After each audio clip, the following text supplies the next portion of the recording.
क्या आप अपनी वेबसाइट को टॉप रैंक कराना चाहते हैं या फिर अपनी वेबसाइट में टेक्निकल एरर्स फाइंड आउट करना चाहते हैं? सो हेलो एवरीवन, शमांजन दल दिस साइड। आज की वीडियो में हम देखने वाले हैं कि हम अपनी वेबसाइट में टेक्निकल एरर्स को कैसे फाइंड आउट कर सकते हैं। जैसे हमने लास्ट वीडियो में देखा था कि हम ऑन पेज एसईओ कैसे कर सकते हैं अपनी वेबसाइट का। आपने देखा होगा, मैंने एक ऑडिट रिपोर्ट बनाई थी, तो उसमें हमने देखा था कि बहुत सारे ऐसे टूल्स हैं जिसके थ्रू हम ऑन पेज एसईओ कर सकते हैं, और कुछ टेक्निकल एसईओ का भी पार्ट उसमें मैंने कवर किया था। अगर आपने वो वीडियो नहीं देखी है तो आपको आई बटन पे लिंक मिल जाएगा, आप उस वीडियो को जरूर देखिएगा। सो आज की वीडियो में हम देखते हैं कि कुछ टेक्निकल एरर्स को कैसे फाइंड आउट करते हैं। सो वीडियो को स्टार्ट करते हैं। हमने ये बनाई थी अपनी ऑडिट रिपोर्ट। इसमें हमने टाइटल, डिस्क्रिप्शन, कीवर्ड, ओजी टैग ये ऑप्टिमाइज किया था और चेक किया था। Broken link, DAP authority, spam score, site map, ये सब देखा था। और अब हम स्टार्ट करेंगे कुछ टेक्निकल एरर्स। टेक्निकल एरर्स कैसे फाइंड आउट कर सकते हैं अपनी वेबसाइट में। जैसे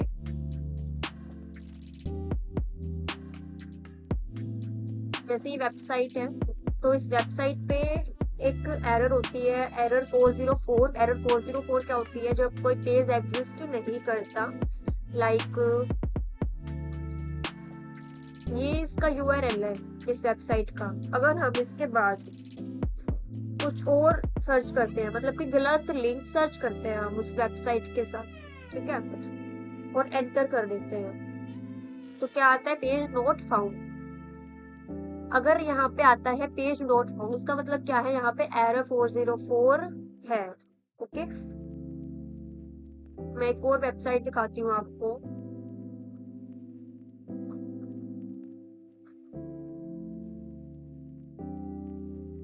जैसे ये वेबसाइट है,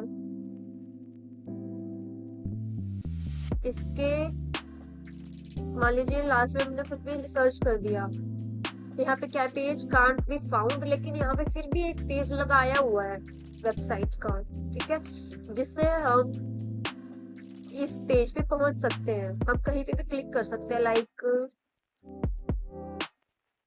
हमें कुछ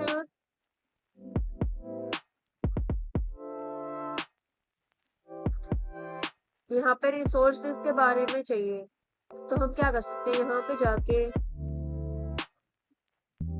फ्री एसईओ टूल्स या फिर वीडियोस जो है वो,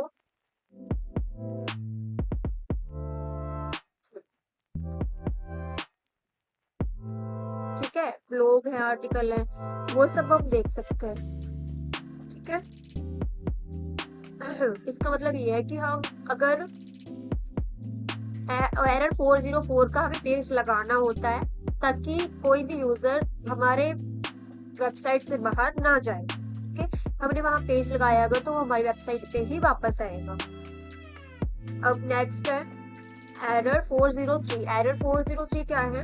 कुछ वेबसाइट्स ऐसी हैं, कुछ लिंक ऐसे हैं जो गवर्नमेंट ने बैन किए हुए हैं। लाइक कुछ भी अगर अनएथिकल चीजों के लिए वेबसाइट है, लाइक स्मोक से रिलेटेड है, ठीक है, या फिर कुछ और ऐसी चीजों से रिलेटेड है, तो वो वेबसाइट्स गवर्नमेंट क्या कर देती है? बैन कर देती है, ठीक है।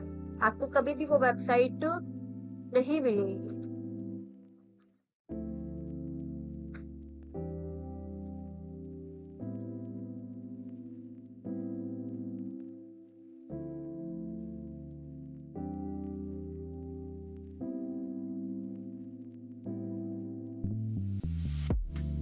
ठीक है, जैसे यहाँ पे स्मोक से रिलेटेड हम सर्च कर रहे हैं अगर, तो यहाँ पे जो वेबसाइट्स आ रही हैं,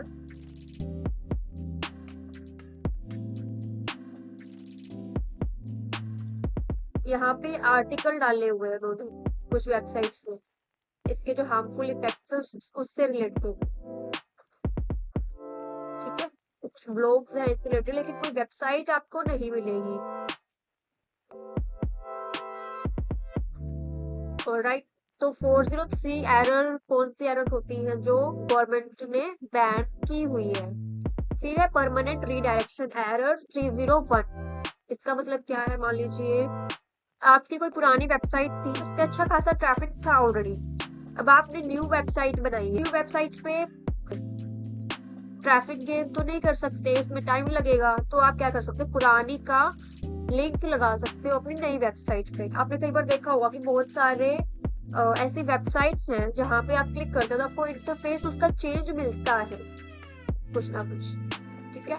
तो वो उन्होंने क्या कर रखा होता है, एरर 301 लगा रखा होता है, परमानेंट रीडायरेक्शन कर देते हैं वो, कि पुरानी वेबसाइट से सारा ट्रैफिक नई वेबसाइट पे आ जाएगा। ओके,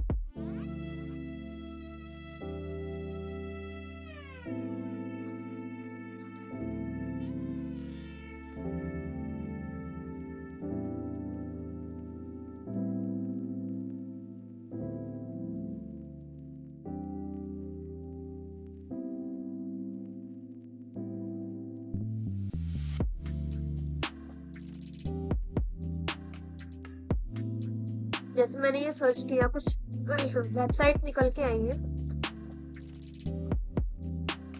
ठीक है, तो उन्होंने आर्टिकल डाला हुआ है। तो अगर कुछ आपको चेंज लगे वेबसाइट में, ठीक है, इंटरफेस में, तो इसका मतलब क्या है, उन्होंने या तो उस पेज में ही चेंजेस किए हैं या फिर उसका परमानेंट रीडायरेक्शन कर दिया, एरर 301 लगा दिया उस पे।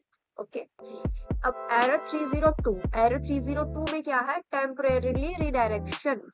जैसे मान लीजिए आपकी वेबसाइट अभी अंडर डेवलपमेंट में है, कि वेबसाइट अभी बन रही है, कंप्लीट नहीं हुई है, तो उसमें कुछ पेजेस ऐसे हैं, लाइक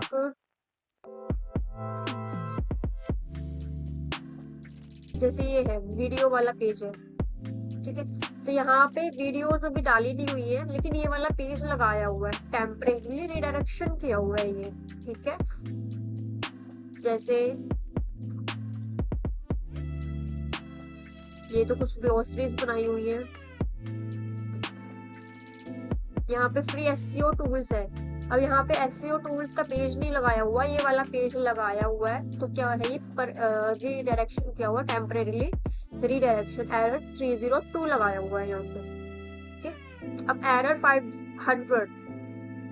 500 क्या है, सेशन टाइम आउट। कई बार आपने देखा होगा ऐसी कुछ वेबसाइट्स होती हैं, आप उन पे क्लिक करोगे ना तो वहां पे वो लोड होता रहेगा, 30 सेकंड तक, 1 मिनट तक लोड होता रहेगा, फिर वो ओपन नहीं होगी वेबसाइट, वहां पे लिखा है सेशन टाइम आउट, ठीक है। फिर आप उसको डिलीट करके दोबारा से जब ओपन करेंगे तब वो वेबसाइट ओपन होगी। तो इसका मतलब क्या है, एरर 500 है उस वेबसाइट में, ठीक है, एरर 500 है, सेशन टाइम आउट हो रहा है, जो है लिंक ओपन नहीं हो रहा है। उसके बाद है एरर 503, अगर सर्वर इशू है, साइट कांट ओपन लिखा हुआ आ रहा है, सर्वर इशू है इसका मतलब, ठीक है, तो आप अपने डेवलपर से बात कर सकते हैं। फिर है कैनोनिकल इशू क्या होता है, जैसे ये वेबसाइट है, अब इस पे क्लिक करेंगे आप, तो यहाँ पे क्या आ रहा है, HTTPS करके लिंक आ रहा है इसका, तो क्या करो, इसको जो इसका S है वो हटा दो और एंटर कर दो, तब भी यही वेबसाइट ओपन हो रही है एस हटाने के बाद। और जब इस पे देख रहे हैं आप तो एस ऑटोमेटिकली लग जा रहा है यहाँ पे, इसका मतलब क्या है, इसमें कोई भी कैनोनिकल इशू नहीं है। अगर मान लो एस यहाँ से हट जाता, जब आपने रिमूव किया, वापस ना आता, इसका मतलब कैनोनिकल इशू है, ठीक है, आपकी वेबसाइट सिक्योर नहीं है, हैक होने के ज्यादा चांसेस हैं उसके। अगर ऐसा कुछ है आपकी वेबसाइट तो आप अपने डेवलपर को बोल सकते हो।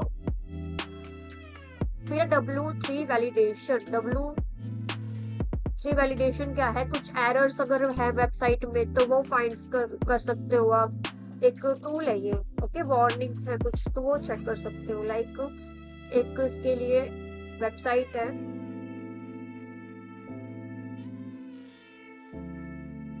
W3 वैलिडेटर, इस पे जाएंगे आप,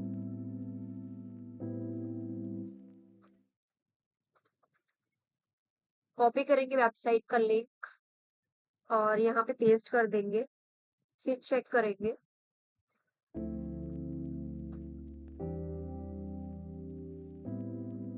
तो यहाँ पे दिखा दिया उन्होंने जो भी एरर्स हैं वेबसाइट में, ओके, यहाँ पे काफी सारी एरर्स हैं, तो आप ये एरर यहाँ से फाइंड आउट कर सकते हैं और अपने डेवलपर से बोल के उसको जो है रिमूव करा सकते हैं। जैसे मैसेज फिल्टरिंग है, यहाँ पे दिखा दिया उन्होंने एरर्स जितनी भी हैं। 416 एरर्स हैं अभी वेबसाइट में। एक वार्निंग है यहाँ पे एक, तो ये यहाँ से आप पता लगा सकते हैं। अब वो है जैसे एक और वेबसाइट है टेक्निकल एरर्स फाइंड करने के लिए, मैंने जनरली उसको यूज किया है। स्टार्टिंग में जब मैंने एसईओ सीखा था तो मैंने इस वेबसाइट का बहुत यूज किया। एसईओ चेकर आप करेंगे ना तो फर्स्ट वेबसाइट आएगी एसईओ एबिलिटी। इसमें जाके आपको स्पीड पता लग जाएगी, आपको इसकी वेबसाइट में कितना फाइल्स का साइज है वो पता लग जाएगा। ठीक है, काफी सारी एरर्स पता लग जाएंगी। जैसे यूआरएल यहाँ पे पेस्ट करना है आपको और एनालाइज करना है। आपको काफी हेल्प मिलेगी इस टूल से। इन्होंने बता दिया 60% स्कोर है इसका, एसईओ स्कोर दे दिया इसने। ठीक है, स्कोर आपका हाई होना चाहिए। इसमें पेज क्वालिटी 86% है, सर्वर बिल्कुल नहीं डाउन है। ओके, रिस्पॉन्स टाइम बता दिया।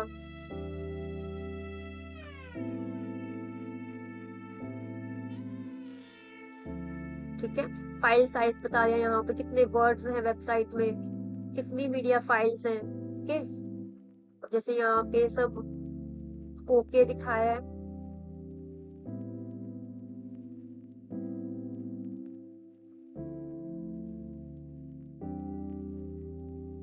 यहाँ पे ये एक एरर दिखा रहा है, तो आप ये एरर फाइंड आउट करके अपने डेवलपर से बात कर सकते हैं, उनको रिमूव करा सकते हैं। ओके, सो आज के लिए इतना ही। आई होप आपको समझ आया होगा टेक्निकल एरर्स कैसे हम फाइंड आउट कर सकते हैं, उनको ठीक करा सकते हैं डेवलपर से। और कुछ कैनोनिकल इश्यूज अगर हैं, वेबसाइट सिक्योर है या नहीं है वो देख सकते हैं। W3 वैलिडेटर की हेल्प से हम चेक कर सकते हैं कि हमारी वेबसाइट में एरर्स या वार्निंग्स तो नहीं है कुछ। एसईओ एबिलिटी एक बहुत अच्छा टूल है आपके लिए टेक्निकल एरर्स फाइंड आउट करने के लिए। ओके, कुछ भी डाउट्स हो अगर तो आप कमेंट्स में पूछ सकते हैं मुझसे। वीडियो अच्छी लगी आपको तो वीडियो को लाइक कीजिएगा, वीडियो को शेयर कीजिएगा, चैनल को सब्सक्राइब कीजिएगा। मिलते हैं आप नेक्स्ट वीडियो में।